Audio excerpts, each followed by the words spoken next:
So let's start the second part about hypothesis testing. So now we have seen all the principles related to concepts such as dependent, independent variable, controlled variable, treatments, etc.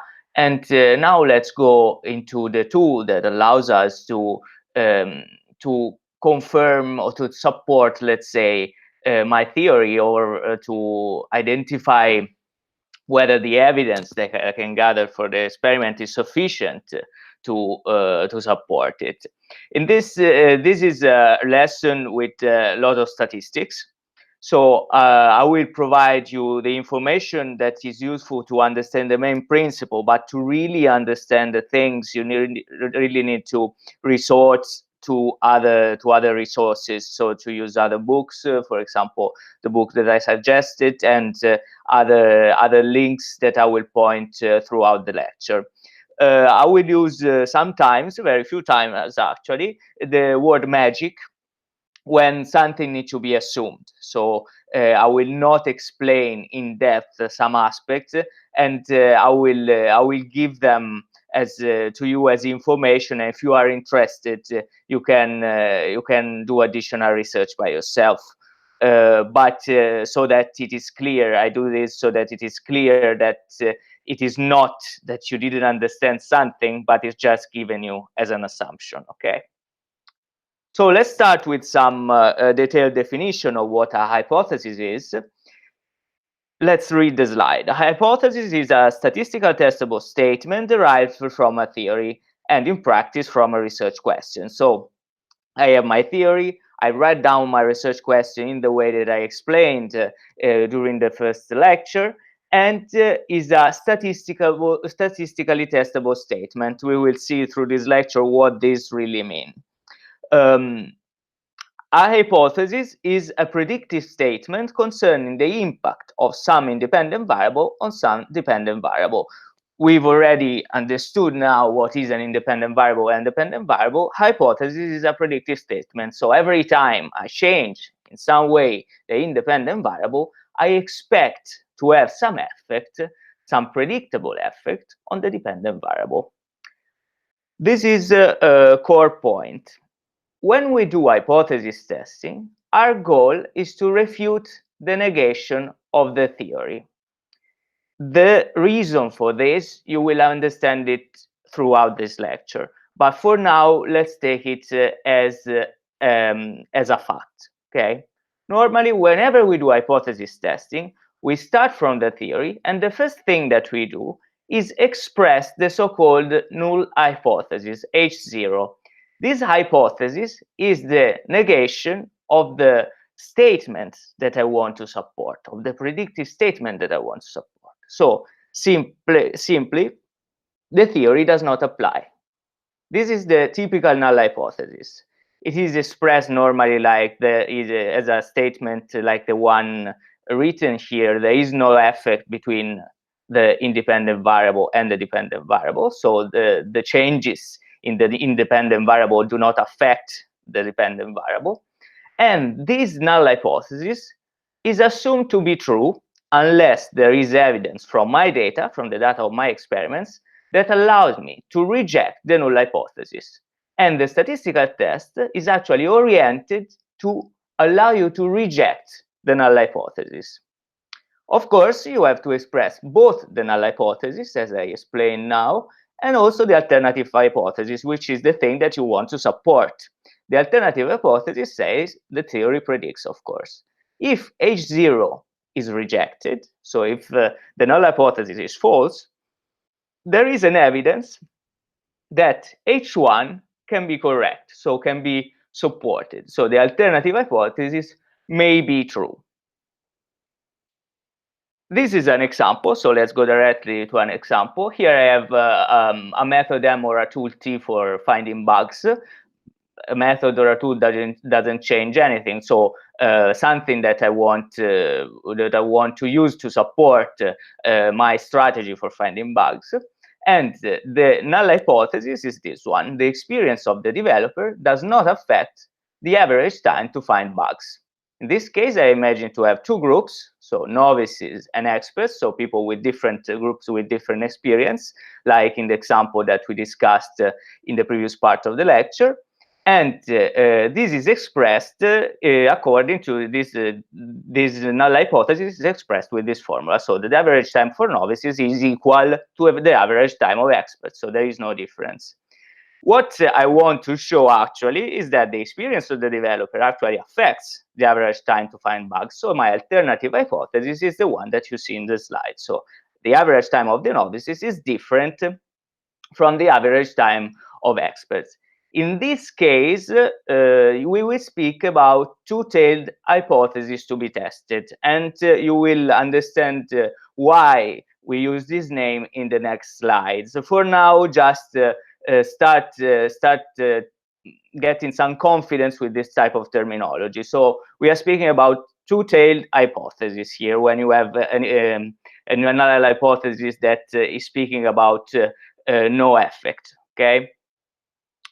Another example, let's see now, because in this case, I'm looking at differences. So there may be the case that the average time of novices is higher than the average time of experts or lower than the average time of experts.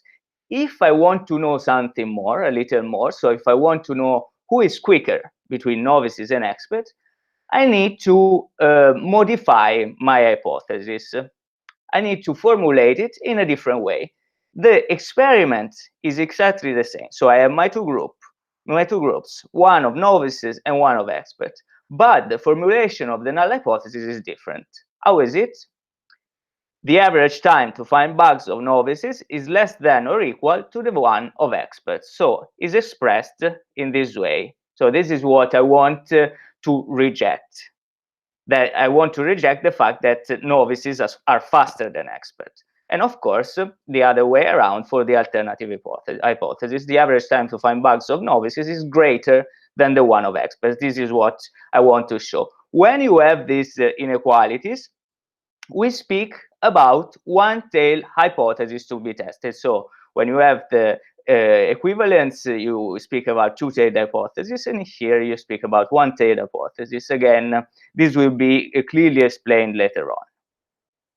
So let's introduce this other concept, this other ingredient. This ingredient is one of the core ingredients of hypothesis testing, which is the test statistic.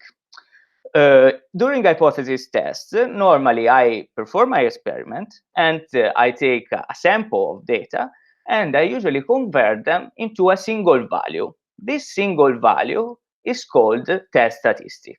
Okay, so imagine you have collected your data and this data can be combined and give you just one single number. It's just a number. This number is crucial because it can tell you whether you can reject the null hypothesis or not. The value of the test statistic, the way you compute this test statistic, depends on several factors that are related basically to the experiment that you have to carry out. And basically the way of computing this test statistic is deterministic and is given you by statisticians. Okay, so in this case I didn't write magic, but the way of computing the test statistic for you at the moment is magic. So let's see here an example. Here I have my test, so my blue box. My test is so-called unpaired t-test. This is a specific test that is suitable for my specific case. As I said, the choice is deterministic, and you will understand which specific test to choose in the following lecture. You have collected your data, so time of novices and time of expert for each novice and expert. You input this data into your test box, into your black box, and this unpaired test, which impaired t-test, that basically compare the means of two independent samples. How to read this? This can be read by looking at my sample. I've sampled novices and experts, so and I have so different people. So this sample are independent, and I want to see whether the mean time is different. So you understand why this test allows you to either reject the null hypothesis or fail to reject it. We will see better this terminology later on, okay? But imagine you have this black box with a test that is called ampere t-test. You have your input and you produce a t-value that is, for example, minus 0.38. And this is my test statistic, my value, okay? So a value that is produced by the test. Now let's go to one of the crucial slides of this presentation. We said at the beginning of the presentation that my assumption, I start always with the assumption that the null hypothesis is true, and I want to reject the null hypothesis. So I want to show, basically, that this assumption is likely to be false. So starting from this assumption, I imagine to have a population in which the null hypothesis is actually true. And I imagine to repeat an experiment with the same design as mine multiple times in this population. So sampling, taking samples from this population in which the null hypothesis is true. And every time I compute my test statistic according to the type of test that depends on the type of experiment that I've chosen. So the same black box, I'm using the black box and I'm producing this number. By repeating this experiment several times, the test statistics, so the value that is produced by the statistical test, will follow a certain distribution.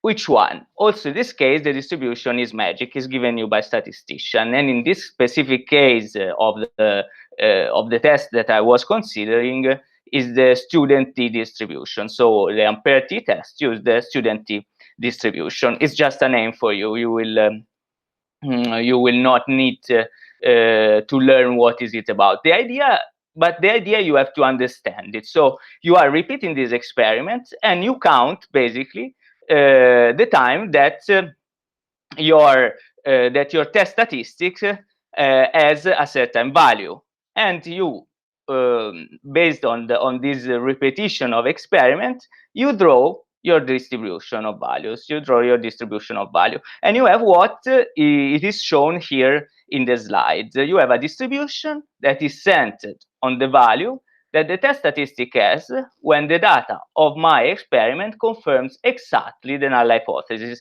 my fictional experiment at this time.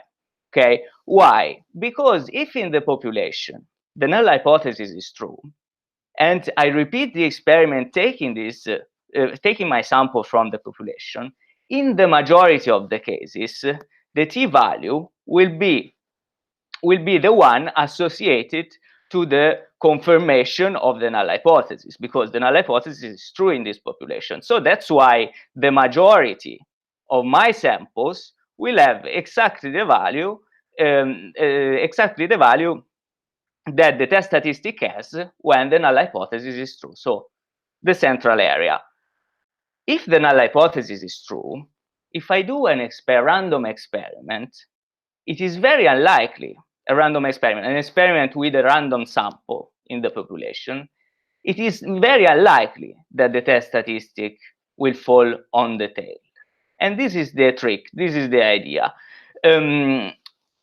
So it is very infrequent that a sample will fall on the right tail or on the left tail. And actually, this is what I want to show with my experiment. I want to show that with my experiment that the t-value of my experiment will fall on the tail. We will see better with a slide later on. My test statistic. If my test statistic falls around the tails, I can reject the null hypothesis, and this is my objective. This is my goal. Okay, so my goal is after building this fictional distribution in which the null hypothesis is true, I want to show that the results of my experiment, so the test statistic, it would be so rare in a population in which the null hypothesis is true that probably the null hypothesis is false. Okay, let's see a little bit of remarks. So our final goal is to evaluate whether our test statistic value obtained from my experiment is so rare that it justifies rejecting the null hypothesis for entire population based on our sample data. Of course, again, I remark, I don't know the entire distribution of my test statistic, but this can be inferred based on the statistic of the sample data and the hypothesis that I want to test. So it depends actually on my experiment, and there is a deterministic way for choosing the test. So that's why in this context, I will assume that some magic occurs, and I know the test statistic, I know the experiment, I know the type of test that I need to choose. Critical region. So we said we want our test statistic value to fall on the tails.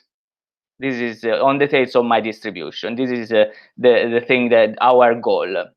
So before doing the experiment, everything happens before doing my experiment. I set the so-called critical region. The critical region are the areas that are identified by those test statistic value that are acceptable for me.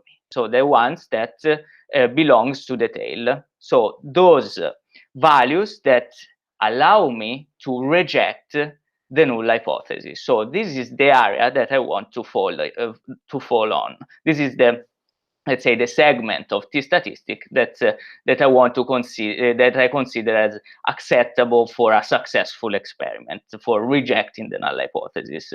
This area indicates the risk of rejecting the null hypothesis when true. So this area that we will name in a moment indicates the risk of rejecting the null hypothesis when true. Why? Because it's associated with a population that is assumed to, in which the null hypothesis is assumed to be true.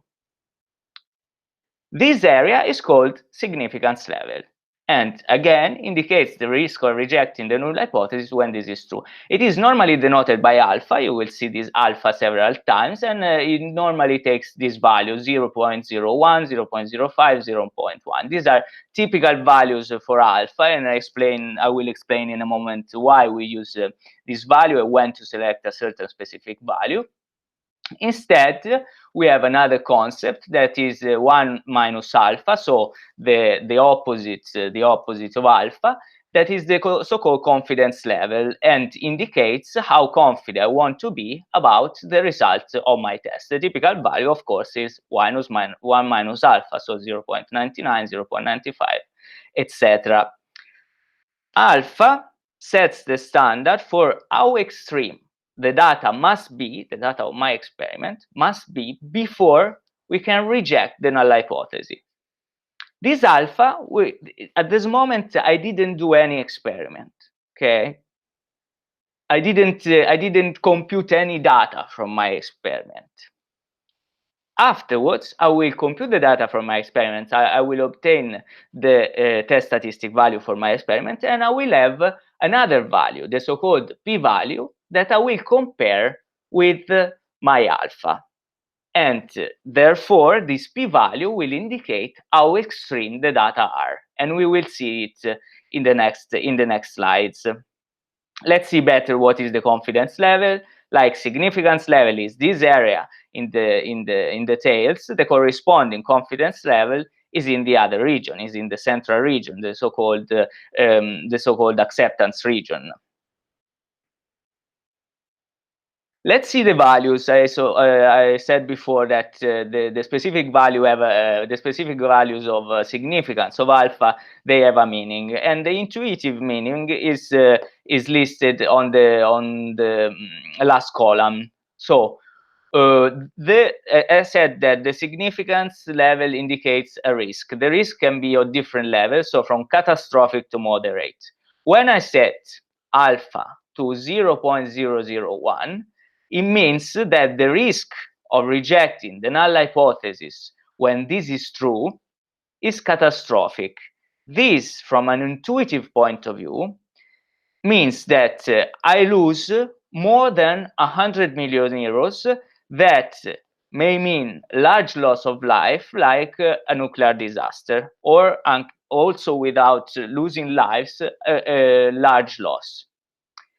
In software engineering, we always or most frequently use this level of significance. So 0.05, that is associated with a risk level important, and indicates that there is no lives lost and there are some injuries. In some cases, of course, when the risk is higher, you may increase your risk level to critical and choose a significance level that is more strict. But in most of the cases, 0.05 is the reference. This is just to give you a meaning for this value, and let you understand that they are somewhat established by the community. You don't need to invent an alpha every time you do an experiment, although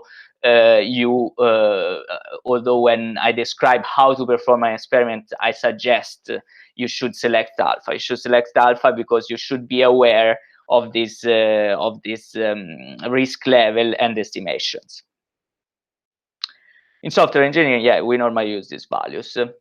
Let's pass now to type 1 and type 2 errors. This is another concept related to my alpha, so my significance level. There are 4 possible situations when I perform my experiment, and when after designing this hypothetical series of experiments in a population which the null hypothesis is true, I then perform my experiments and I can do different type of error. The first error is the called type 1 error, and is the error that corresponds to the case in which the null hypothesis in the real population is actually true, but I reject incorrectly. So I fall in the area, in the alpha area, in the rejection area, in the area, in the critical region, basically. But in practice, in the reality, the null hypothesis was true, and this probability is indicated by alpha. Or there may be another case in which the null hypothesis is false, but I'm not able to reject it. So I fail to reject the null hypothesis when this is false. And this is normally indicated by beta. So how to remember this? To remember this, you can revert the thing. So my alternative hypothesis, the type 1 error, is in the case that my alternative hypothesis is wrong. So my theory is wrong, but I support it anyway. While the type 2 error is the case in which my alternative hypothesis was correct, but unfortunately I rejected it. I was not able to show that the null hypothesis was false. Okay. We normally, in practice, focus on minimizing type 1 errors. So you will see most of the information will be associated, that I will give you in the next slides, will be associated with alpha. And because we are mostly focusing on cases in which we want to have a result that for which the risk of incorrectly rejecting the null hypothesis is lower. Okay, while beta for us is a bit less relevant, but we will see the relationship between the two values at the end of the presentation. So let's go back to our test. I spoke about 2 taste tests and 1 taste test. This is the 2 taste test represented with some of our example with some more information. So again, alpha, the significance, is the risk of rejecting the null hypothesis when true. The value of 0.05, in this case for convention, is split between the tails. So one of the area is half of alpha. The population is the one that confirms the null hypothesis. So the population is the one in which the average time for novices is equal to the average time of experts. While in the 2 tails, in the so-called rejection region, I have the alternative hypothesis that the average time of novices is different from the average time of experts. And of course, I want to fall there in one of the areas. In the case of the one-tailed test, the representation is slightly different, because in this case I have the null hypothesis, that is, the average time to find bugs of novices is greater than or equal to the one of experts. So my null hypothesis is represented on the right part of the slide. So the average time of novices is greater or equal than average time of experts, because this is my hypothetical population in which the null hypothesis is true, and I want to fall on the left tail. In this case, as a convention, the value of alpha is the entire area on the tail. So 0.05 is this whole area. Right is the one tail test right is the opposite case.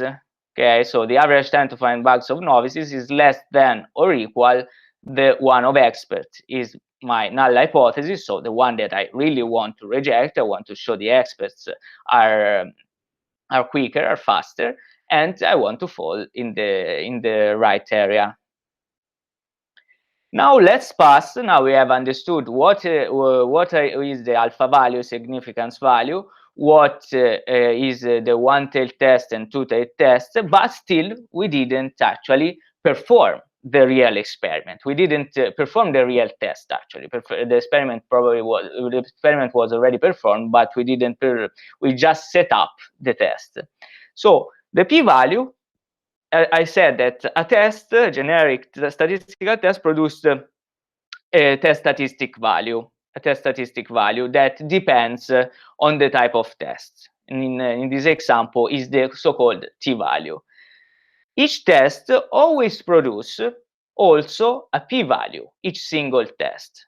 In general, since now you have to remember that low values of p, so low means around 0.001, are good.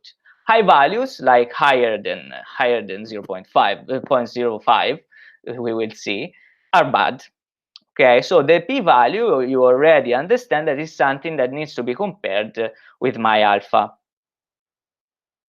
Let's see graphically what is the p-value. We saw that alpha that was set up before the experiment was this area on the tail. After doing my experiment, I can derive my test statistic value that is here in the x-axis, and I can derive, of course, another area. The p-value is exactly this blue area. If this blue area is lower than the alpha area, then it means that my test statistic value is a safe one, is such that I can reject the null hypothesis, because it's so rare that I would fall here if the null hypothesis was true, that is more likely that the null hypothesis was false, is false. In the case of two-tailed, again, as a convention, we said that alpha is divided by 2 in the 2 area, and the p-value resulting from my experiment will be this blue area, the sum of the blue area actually. So alpha and p are the sum of the area in the 2 tails, and alpha and p are shared basically between the 2 tails. And the test statistic value, however, derived from the data, falls just on one of the tails. You have just one single value when you do the test. But this is to let you understand how the p-value works for both one-tailed and two-tailed tests. And I think the graphical explanation is pretty clear. So besides the graphical explanation that I think is the most intuitive way to understand the p-value, there are also different ways to interpret it and to understand it from other point of view. Let's read these 3 possible interpretations. The first one says the p-value indicates the believability of the devil's advocate case that the null hypothesis is true given the sample data. So how believable is the case that the null hypothesis is true given my evidence? I want this to be as least believable as possible, so as lower as possible. The second way of explaining the p-value is the p-value is the probability of observing a test statistic that is at least as extreme as your test statistic when you assume that the null hypothesis is true. Again, this is a similar way of interpreting the p-value that starts from the idea that a null hypothesis is true, and I am observing a test statistic that is very extreme, that is very uncommon in a population when the null hypothesis is true, where the null hypothesis is true. The p-value, a third interpretation, the p-value indicates to which extent the results may be due to a random variation within your data, which make them different from the actual population. So this is another way, from another perspective. If the actual population is actually true, the p-value may indicate that your data actually have fallen there because they are due to some random variation in the data. Okay, so the t-value is falling there because it's still possible that, very unlikely, but still possible that in a population where the null hypothesis is true, a certain test would fall there. Okay, the conclusion is the p-value, when the p-value is very low, the null hypothesis is rejected in favor of the alternative hypothesis. Otherwise, if the p-value is greater than alpha, we say that I failed to reject. The meaning of very low depends on the value of alpha. So what I search for is p-value less or equal than alpha, and I search to fall on the rejector region. I think this is clear to you. I'm saying reject and fail to reject, and not accept because here you have to consider that you are inferring some information about an entire population from a single sample. So if your single sample, that is your experiment, is different from the actual population, you let's say it in another way. If you are comparing basically a single sample with you want to use the information from the simple sample you want to use the information from the single sample to infer some conclusion, some information about the entire population. Of course, this cannot be something that confirms completely a certain hypothesis. But it can be some, if your sample is so rare, it can be sufficient to reject the assumption. So the assumption that the null hypothesis is true. So that's why we are using this terminology of rejecting and fail to reject and not accept, because it is likely that your hypothesis is true, but to actually show that your hypothesis is true, you would need to repeat the experiment many more times and show that the actual distribution follow the one of the test statistic follow the one of your alternative hypothesis. Last thing is the effect size. The effect size is another number that is produced throughout a test, not directly by the test, but through another computation. This is useful because something that is statistically significant when p is less or equal than alpha, we say that the results are statistically significant. But this does not imply that there is a large effect. And the effect size measures how large is this effect, how big is this effect. So how much is the difference, for example, between novices and experts. To compute the effect size, I just take the data from my experiment and I use specific approaches for computing the effect size that in this case will be equal to 2. So another number that is produced by the test and that I need to interpret. There are several ways of computing this effect size. Here I will give you some pointers, okay? So effect size is a quantitative measure of the magnitude of the treatment. So how much better is my tool? How much faster are the experts? How faster are the experts? And the effect size measure either the size of association and relationship between variables. For example, if I have a research question like the one that is shown here, like how much is experience correlated with development speed? So this is a relationship, an association. or the size of the differences between group means. How much is the difference between tool A and B? This is more related to our example. There are several ways to measure the effect size, but here I exemplify just two because it's just a matter of computation.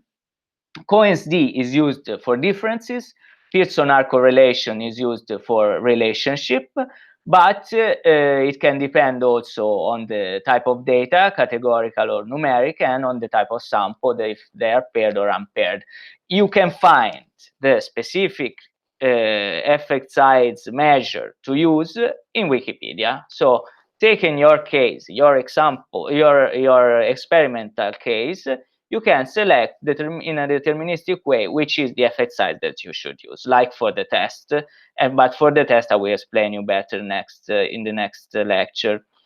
Cohen's d indicates that the difference between the means is the difference between the means divided by the standard deviation of the population from which the data were sampled. You don't need to understand this in depth. Basically, what you need to remember is that Cohen's d of 1 indicates that the two groups differ by one standard deviation. Cohen's d of 2 indicates that they differ by two standard deviation, and so on. And this is how you should interpret them according to this table. So d 0.01 indicates that the effect size is very small. D equals to 2 indicates that the effect size is very large. Similarly, for Pearson R, that indicates, differently from Cohen's d, indicates the correlation between variables. So, for example, number of bugs in relationship with the length of the code sample. Here, I have the value that is between -1 and 1. The effect size is low if Pearson R is around 0.1, medium if it's around 0.3, and large if it's more than 0.5. So every time you do an experiment, you say, okay, my results are significant and the effect size is low, medium, or large. Of course, you are searching for large effect size. So in all our evaluations, we have assumed that the population was confirming the null hypothesis. And so we aimed at avoiding type 1 error, so rejecting the null hypothesis when it was true. But there is still the possibility that we make a type 2 error, so fail to reject the null hypothesis when the actual population rejects it. So I fall closer to the center of my distribution, but the actual population is actually in favor of the alternative hypothesis. In these cases, to control for these cases, we establish a value that is normally called beta, and is the probability of accepting the null hypothesis, although it is false, and is associated, beta, as we saw at the beginning, with type 2 error. If the null hypothesis is false, this means that my real population follows the alternative hypothesis, but I'm not able to show that from my data. Let's see how these are depicted in this diagram. So we had our distribution if our H0, our null hypothesis, would be true. And we have the other distribution still for the test statistic that we would have if the alternative hypothesis would be true. This would be positioned in different part of my in different part of my x-axis. Okay, our alpha is the value associated to the first distribution, so the distribution of the null hypothesis. To have a smaller alpha, I have somehow to push this bar towards the right to reduce the error of my alpha. The issue is that if I reduce alpha, I tend to increase the other value, beta. Beta, which is the probability of accepting the null hypothesis when this is false. And remember that alpha is the probability of rejecting the null hypothesis when this is true. So every time I try to decrease alpha, my test statistic may fall may fall on the left part of this central bar, and this may be also associated by the case in which the distribution H1 was representing the actual population, but I'm not able to reject the null hypothesis, because if I fall here in this red area, I don't reject I'm not able to reject the null hypothesis. So the trade-off, a trade-off must be chosen. Normally, we are oriented to choose a smaller alpha, also with the risk of failing to reject a null hypothesis. In general, this is what is commonly done. But the problem is that whenever we try to minimize type 1 errors, so reducing my alpha, we end up increasing the chance of type 2 errors. There's no way that you can balance. In our case, we mostly look at rejecting the null hypothesis, so we focus on type 1 error. But I guess that from this diagram, you have understood what is the difference between the two errors and what is the trade-off. Consider that this line is the line that comes out after you have selected your alpha. Okay, it's not really a selection of a specific line. It's a byproduct of the selection of the alpha value. So I choose the alpha value and I have a line in a certain position, and as a consequence, I will have also beta in another on the opposite side. Finally, at this point, I think you have understood why we look at rejecting the null and not at, let's say, accepting the alternative. The main reason is that we are always thinking about distribution, but our experiment is just one sample. And this sample is used to reason on an entire population. So I can reject an hypothesis or fail to reject it, but never accept it, because it's just one single sample. If I would like to accept the alternative hypothesis, this would imply that I need to repeat the experiment many more times and with different sample taken from the actual population, and show that my test statistic follows exactly the distribution of the alternative hypothesis. And this is very hard because I have to repeat the experiment several times. So it's easier to show that my experiment shows a t-value, a test statistic value that is so rare in a population where the null hypothesis is true, that is more likely that the null hypothesis is incorrect, is false. So I can reject it. But I'm never sure, of course. To be sure, I would need to repeat my experiment in a population many, many more times. I think that this makes you understand why we speak about this tricky thing of rejecting the null hypothesis. The whole statistical test is based on rejecting the null hypothesis. Another more abstract and intuitive way to understand it is the one that I've put here, that is that say that it is easier to disprove that all swans are white, because I need only to find one black swan, than to prove it, because in this case I need to check all possible swans, and there is always a chance. I can hypothesize the chance that there will be one black swan in my population. Okay, this is the additional intuition to make you understand why with the one sample I cannot say I accept a certain hypothesis, a certain alternative hypothesis. Okay, summary of key concepts that you need to remember. Whenever you perform an experiment, keep in mind these four concepts. Level of significance, this is alpha, and tells me how much risk I can take, and every time in software engineering is 0.055, and it is set at the beginning of the experiment, and it's set as a value before starting your experiment based on the risk that you're willing to take. Test statistic. This is the value that depends on the test that you make, and it serves to understand how much my sample is rare in a population in which the null hypothesis is true. Okay, is the output of your computation, is the output of your test, and is produced based on your experimental data. This number alone doesn't say much. We will see some example of t-values that do not tell us much. What is important to consider instead is another product of the statistical test, that is the p-value. The p-value indicates the probability of rejecting the null hypothesis when it is actually true. It is produced based on my experimental data, and it needs to be compared with alpha. If it is lower than alpha, then I am happy, because it means that I am able to reject the null hypothesis in favor of the alternative hypothesis. Finally, the effect size. The effect size indicates how large is the difference between the two treatments, or how much is the correlation between the independent and dependent variables. So differences or correlation, as we said. It depends on the chosen test, and there are tables to assess how large is this effect size.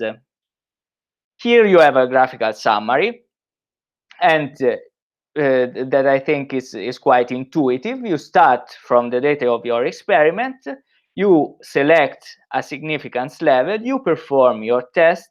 This test will produce a test statistic and, as a byproduct, a p-value. At this point, you compare with the p-value with the significance value, and if it's lower or equal, you reject the null hypothesis. At the same time, you have to perform the effect size computation by taking the data of your experiment and compute the effect size and compare it with the typical value of effect size and decide whether your effect is small or large. And this is it.